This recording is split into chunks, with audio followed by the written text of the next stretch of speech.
Épisode de WoW se déroulant à San Diego dans l'état de Californie, il est le premier épisode de WoW de l'année 2024. What's up Pikachu, c'est Jimbo, et aujourd'hui j'ai décidé de revenir sur ce qui s'est passé lors du WoW du 1er janvier 2024.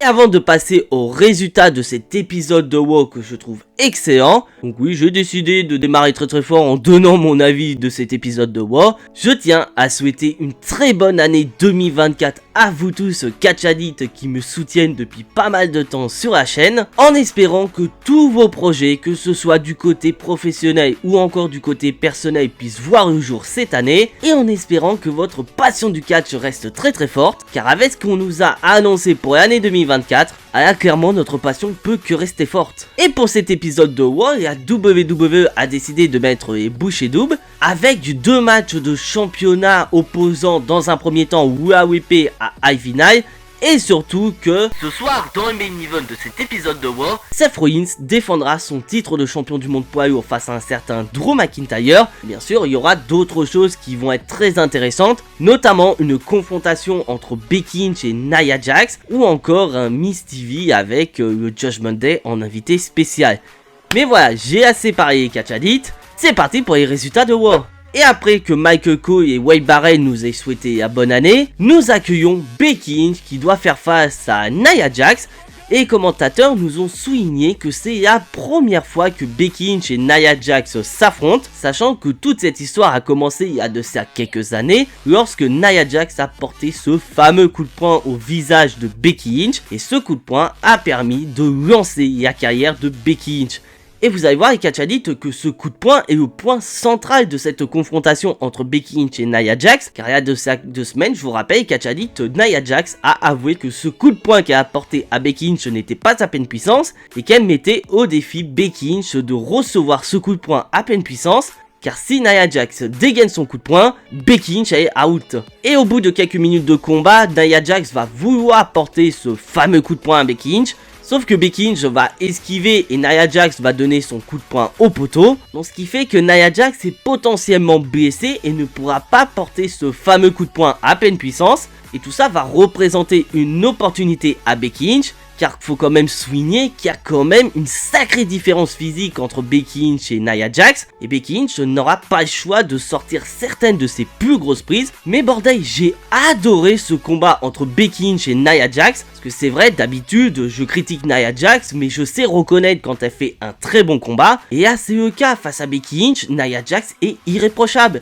Et là, je soupçonne principalement le fait que Nia Jax a perdu du poids, donc ce qui fait qu'elle est plus performante. C'est assez logique, quand tu perds du poids, t'es logiquement plus performant. Mais surtout, on a affaire à une Becky Lynch qui est prête à tout pour venir à bout de Nia Jax et que sa volonté est vraiment présente. Car à un moment donné, Nia Jax va porter un Samoan Drop de la 2ème corde. On se dit qu'à ce moment-là, Nia Jax elle a gagné. Becky Lynch elle va pas se relever d'une taille prise. Sauf que malheureusement pour Nia Jax, Becky Lynch va se dégager au compte de 2.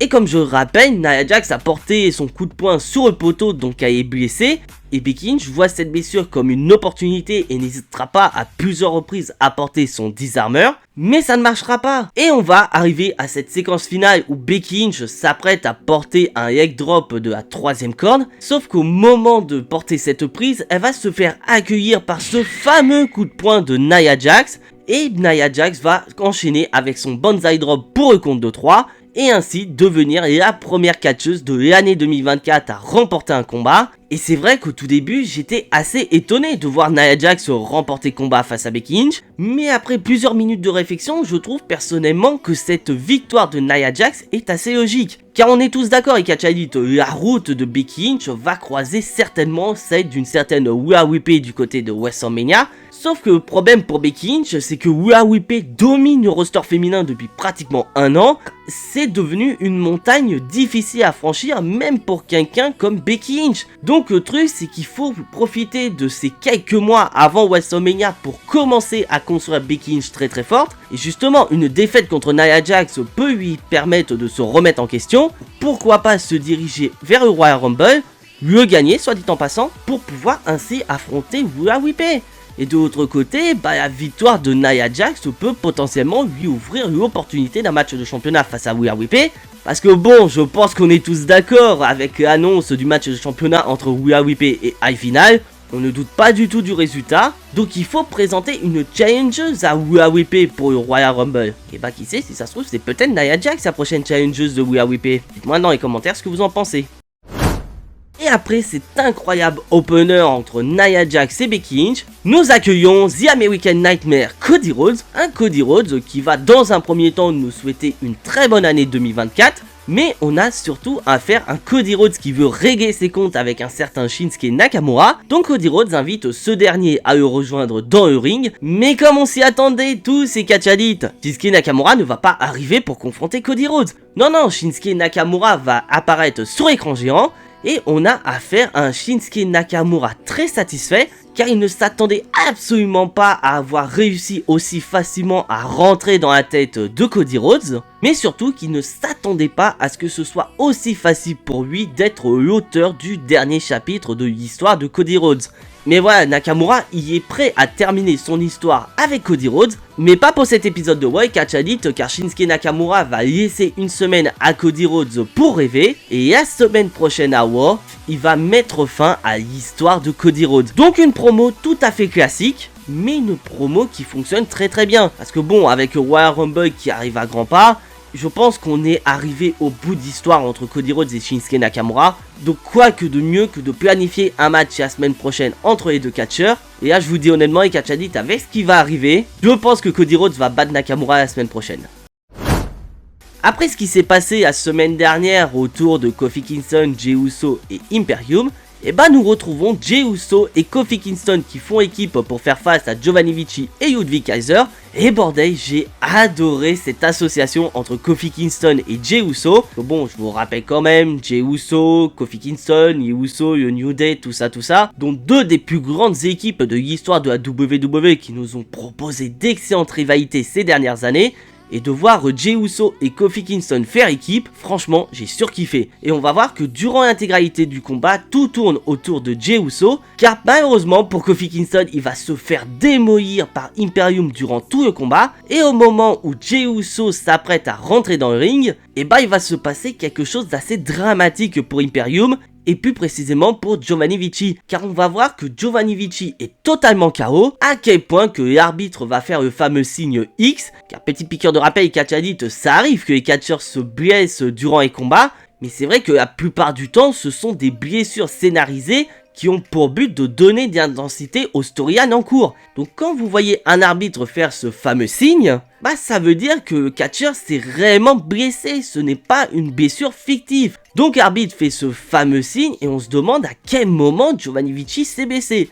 Moi je pense que c'est à partir de cette séquence-là où on voit Kofi Kingston porter un dropkick sur la tête de Giovanni Vinci, laissant supposer que ce dernier ait fait une commotion cérébrale durant le combat. Donc le match est aussitôt arrêté et la victoire est donnée à Kofi Kingston et Jey Uso. Bon, c'est une fin de match qui m'a un peu dégoûté parce que c'était quand même un très bon combat entre les deux équipes. Mais voilà, c'est ce genre de situation qui montre que le catch est loin d'être truqué. Le catch, je rappelle, c'est quelque chose de scénarisé, mais ça ne veut pas dire que le risque est inexistant. Et la preuve avec Giovanni Vinci.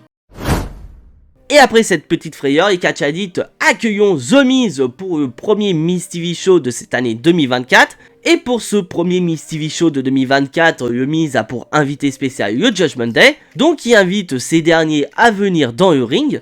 Et au moment où le theme song du Judgment Day retentit dans l'arène, surprise les catch addicts, c'est un certain R-Truth qui va arriver. Donc R-Truth qui semble être apparemment toujours membre du Judgment Day. Et le Miz demande où est-ce qu'ils sont les autres membres du Judgment Day? Est-ce qu'ils sont avec R-Truth? Et R-Truth il va dire c'est bizarre parce qu'ils étaient derrière moi il y a quelques secondes. Et là le Miz va rappeler il y a de ça quelques années que R-Truth entendait des voix, notamment le petit Jimmy, car il demande à R-Truth s'il entend toujours des personnes invisibles. Bref, c'était un moment assez rigolo et le Miz va poser cette fameuse question: quel rôle a R-Truth au sein du Judgment Day? Et R-Truth va répondre de manière toute simple, il y a plusieurs rôles au sein du Judgment Day. Et là cette semaine il s'occupe du relationnel, alors que la semaine dernière il faisait de l'administratif. Donc on a affaire à un R-Truth qui veut vraiment faire en sorte que Judgment Day soit appréciable par tous. Et là d'un coup les catch addicts, on va avoir JD Madonna et Dominic Mysterio qui vont arriver. Bon, comme d'habitude, Dominic Mysterio, à chaque fois qu'il va vouloir ouvrir la bouche, il va se faire huer de manière pas possible par le public.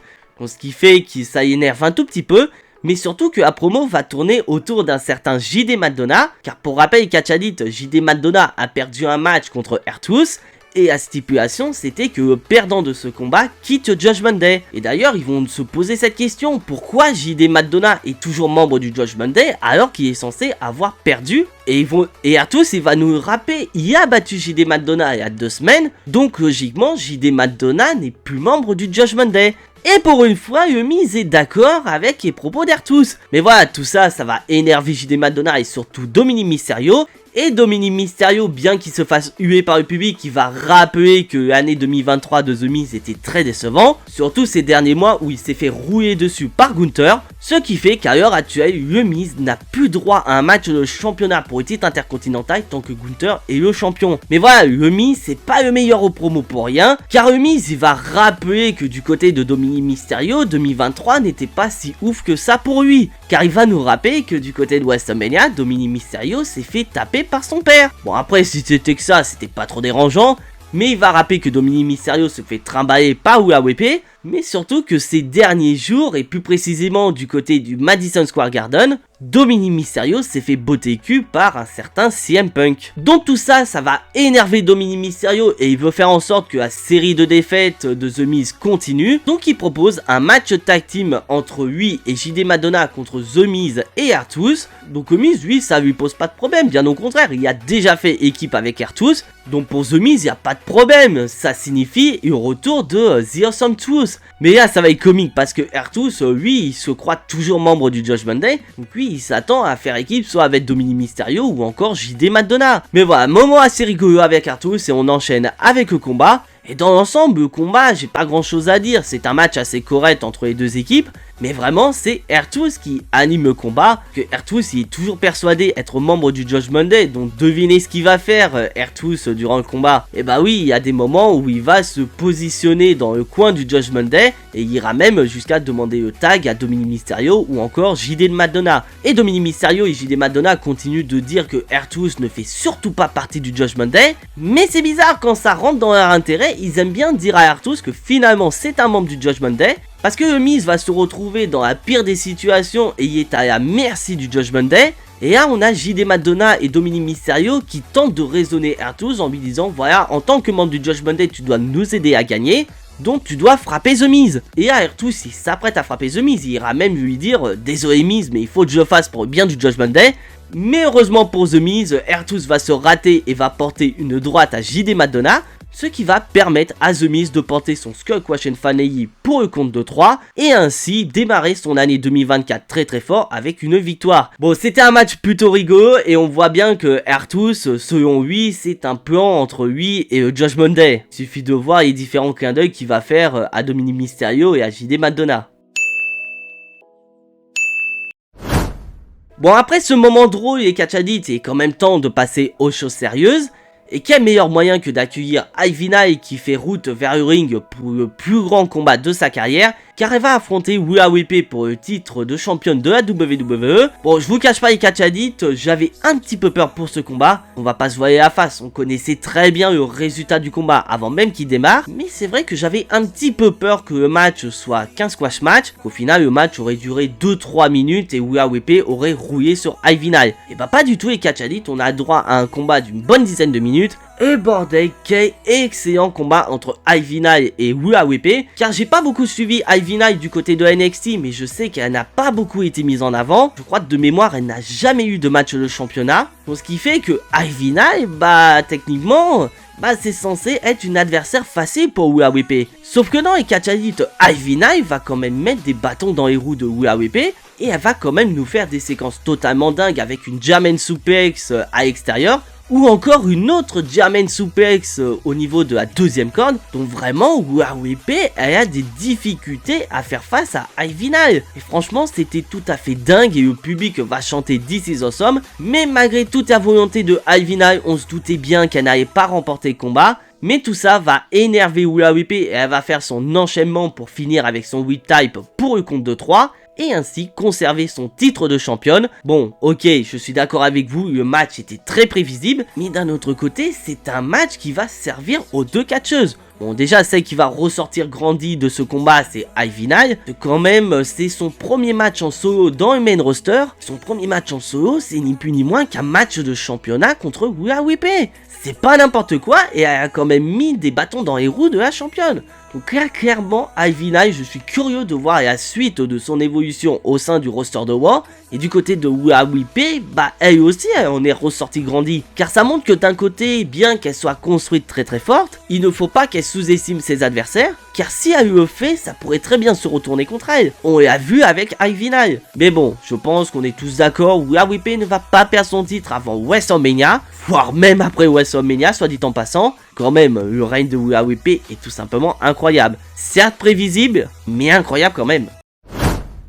Et après cet incroyable combat avec Catch Addict, il est temps de savoir qui est ce fameux champion du monde qui a été teasé par Triple H. Oh putain, heureusement qu'on connaît Triple H parce que sinon j'aurais crié au bullshit. Car cet ancien champion du monde qui fait son grand retour n'est nul autre que Jinder Mahal. Et oui, je l'ai dit, Catch Addict, heureusement qu'on connaît Triple H. Parce que quand Jinder Mahal va faire son entrée, et oui, Catch Addict, on n'a rien entendu du tout. Et oui, c'est comme si on entendait les mouches voler du côté de San Diego. Ce quand même, Catch Addict, c'est Jinder Mahal. C'est un des pires, si ce n'est le pire champion de la WWE de ces dernières années. Et bien que ce dernier tente d'avoir de la hit facile en s'en prenant au public de Raw, bah clairement le public de Raw s'en fout littéralement du retour de Jinder Mahal. Mais voilà, comme je l'ai dit il y a de ça quelques secondes, on connaît Triple H, on sait très bien pourquoi Jinder Mahal y est présent. Jinder Mahal va juste jouer le rôle de corridor pour ainsi attirer le taureau dans l'arène. Et je pense que vous avez peut-être compris cette référence et Catch Addict, car à la surprise générale, la musique de The Rock retentit, et là le public de San Diego s'est réveillé et il est chaud comme la braise, et je soupçonne certains membres du public à avoir fait une crise cardiaque dès les premières notes de la musique de The Rock. Bon, d'un côté, moi c'était le cas, je m'attendais absolument pas à ce que The Rock fasse son retour ce soir à Raw. Personnellement, quand je parlais d'anciens champions du monde, je m'attendais potentiellement au retour de Biggie. Mais bon, je vais pas revenir sur la promo entre Jinder Mahal et The Rock. Donc grosso modo, le Rock il va casser les genoux de Jinder Mahal. À quel point que Jinder Mahal va vouloir s'en prendre à The Rock. Mais bon, ça reste Jinder Mahal, donc The Rock va rapidement retourner la situation à son avantage avec un Spinebuster. Et on va avoir notre moment fanservice parce que The Rock va porter son People Elbow sur Jinder Mahal. Mais comme si ça suffisait pas, The Rock va prendre le micro et là on va assister à une énorme dinguerie car The Rock dit qu'il aimerait bien manger quelque part du côté de San Diego, donc il va demander au public où est-ce qu'il doit s'asseoir. Est-ce qu'il doit s'asseoir à une table ou est-ce qu'il doit s'asseoir au bar, bien que The Rock adore être au bar. Et là il va dire une chose tellement dingue qu'il faut que ce soit The Rock en personne qui vous le dise. Should The Rock sit at the head of the table? Eh bah oui, et Catch Addict, vous avez très bien entendu. Le Rock vient de parler de Roman Reigns. Car pour ceux qui ne sont pas au courant, le surnom Head of the Tables est l'un des surnoms de Roman Reigns. Vraiment, The Rock vient de teaser une rivalité face à Roman Reigns. Et là, avec tout ce qui vient de se passer, The Rock ne vient-il pas de nous teaser sa présence à WrestleMania pour affronter Roman Reigns? Et d'un côté, c'est pas surprenant que The Rock tease une future rivalité contre Roman Reigns, car je rappelle qu'il y a de ça quelques mois, The Rock a quand même dit en interview qu'il était à un niveau à Hollywood où il est capable de gérer ses plannings. Donc en gros, s'il doit dire qu'il ne veut pas tourner de film d'une certaine période à une autre, dans le but de se reposer ou faire autre chose, car The Rock vient clairement de nous dire The Rock sera à WrestleMania. Mais bon, je vais pas en parler davantage et Catch Addict, car je compte vous sortir une vidéo théorie qui pourrait concerner la rivalité The Rock Roman Reigns du côté de WrestleMania. Je pense que cette vidéo sortira vendredi sur la chaîne. Mais n'empêche, c'était une énorme dinguerie. Et après cette incroyable dinguerie signée The Rock, et ben on va passer à l'avant-dernier combat de cet épisode de Raw. Nous avons un match tag team qui va opposer Zoey Stark et Shayna Baszler contre Tegan Nox et Natalya.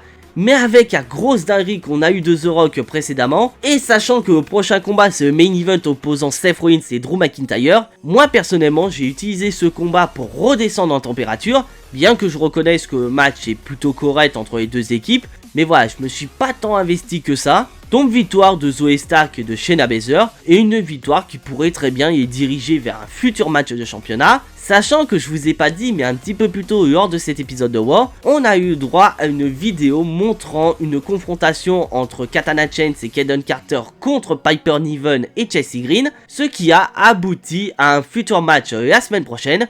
Et ce match sera un match de championnat entre Katana Chance et Kayden Carter contre Chelsea Green et Piper Niven.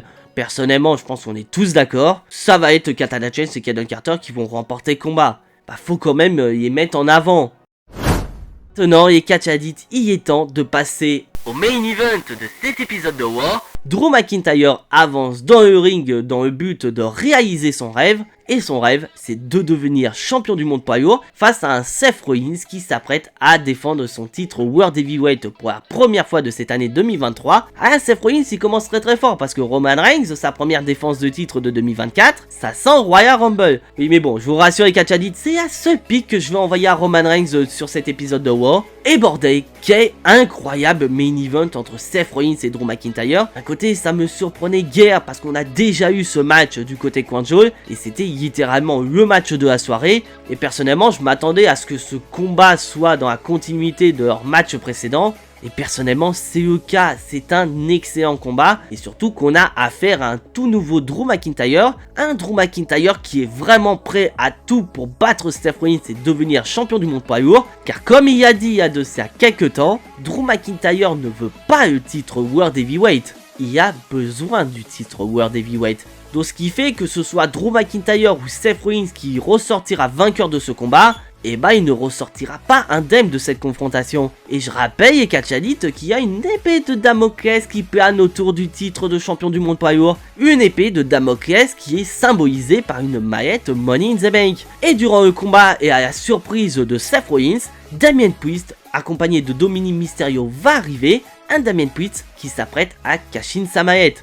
Et bien que Damien Priest ait porté un coup de maillette sur Seth Rollins et s'embête totalement KO, et bah ce cash-in de maillette ne va pas plaire à un certain Drew McIntyre, et ce dernier va s'occuper de Damien Priest et de Dominic Mysterio. Oui, Drew McIntyre n'a pas envie de se faire voler une deuxième fois, et là je me suis dit que c'est peut-être le tournant du match. Drew McIntyre a perdu beaucoup trop de temps en s'occupant de Damien Priest et de Dominic Mysterio, et tout ça va se retourner contre lui et Seth Rollins va en profiter pour remporter le combat. Et bah dites-vous bien catch addict que ce scénario ne va pas avoir lieu car Drew McIntyre va réussir à porter son Claymore Kick sur Seth Rollins et on se dit putain ça y est c'est le moment, Drew McIntyre va remporter le combat. Drew McIntyre va réaliser le premier changement de titre de l'année 2024. Mais il aura fallu un pied à Seth Rollins pour transformer ses rêves en cauchemar. Et donc là, Drew McIntyre, il est énervé, il se demande qu'est-ce qu'il faut faire pour battre Seth Rollins.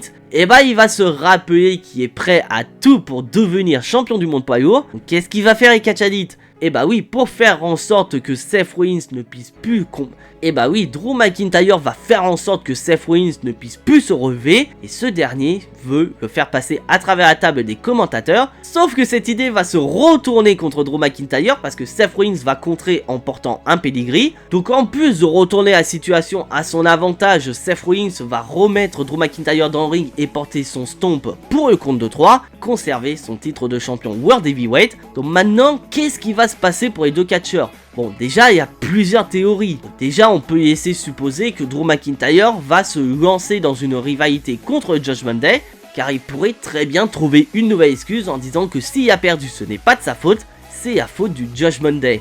Ou est-ce que tout simplement, on va avoir un nouveau match entre Drew McIntyre et Seth Rollins du côté du Royal Rumble? Parce que oui, il faut quand même que Seth Rollins ait un challenger du côté du Royal Rumble. Donc est-ce que Drew McIntyre ne va pas avoir un nouveau match contre Seth Rollins et que ce match ait une stipulation qui est que tout le monde est banni des abords du ring pour vraiment faire en sorte que personne ne puisse intervenir dans le combat? Personnellement, je ne sais pas, mais franchement, je suis assez curieux d'être la semaine prochaine. Sachant qu'en plus qu'un certain CM Punk fera son grand retour, donc je pense que CM Punk ne va pas rester indifférent par rapport à ce qui se passe autour de Seth Rollins. Et c'est sur cet incroyable main event entre Seth Rollins et Drew McIntyre que se termine cet épisode de War. Je sais pas pour vous les catch addicts, mais moi j'ai adoré cet épisode de War. Même si d'un côté il y a un petit peu eu du négatif avec malheureusement la blessure de Giovanni Vinci. Mais ça, comme je l'ai dit, ça peut arriver à n'importe qui d'avoir une blessure. On a pu voir le cas il y a de ça quelques semaines avec Charlotte Flair. Donc ça prouve d'un côté que le catch n'est pas à prendre avec des pincettes. Il faut être très sérieux quand on pratique le catch, mais surtout, on est impatient de voir la suite des événements, que ce soit autour de Rhea Ripley, The Rock ou encore Seth Rollins. Donc n'hésitez pas à me dire dans les commentaires ce que vous avez pensé de ce premier épisode de WoW de l'année 2024. Si bien sûr vous appréciez ce que je fais, n'hésitez absolument pas à lâcher votre plus gros pouce bleu qui fait énormément plaisir à la chaîne, et pour le recensement sur YouTube, ça fait plaisir. Si bien sûr vous n'êtes pas encore abonné à cette chaîne YouTube, vous savez ce qu'il vous reste à faire après avoir vu cette vidéo, c'est de cliquer sur le bouton abonner, c'est entièrement gratuit et ça soutiendra la chaîne.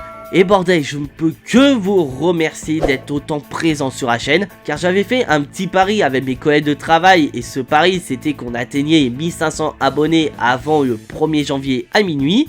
Et bah dites-vous bien, les catch addicts, que vous avez non seulement rempli cet objectif, mais vous l'avez dépassé de très très loin. Et sans déconner, je ne peux que vous remercier, vous avez été énormément présents pour l'année 2023, et j'espère que vous serez de plus en plus présents pour cette année 2024, car j'ai vraiment beaucoup de projets en préparation. Et d'ailleurs, j'en consacre une petite vidéo qui va parler de l'évolution de la chaîne, parce que oui, je suis amené à prendre certaines décisions qui pourraient pas plaire à tout le monde sur la chaîne. Mais quoi qu'il en soit, si vous voulez être notifié de la sortie des prochaines vidéos, et bah c'est tout simple, il suffit de cliquer sur la petite cloche. Et en parlant de vidéo et catch addicts, on se retrouve demain pour une toute nouvelle vidéo. Et à la base c'était une vidéo qui était censée sortir hier, mais malheureusement par faute de temps, comme on était 1er janvier, et malheureusement je travaillais, bah je n'ai pas pu sortir la vidéo à temps, donc je m'en excuse une nouvelle fois, et la vidéo sortira demain sans faute. Mais en attendant, soyez tous très fiers d'être des catch addicts. C'était Jimbo, et à la prochaine.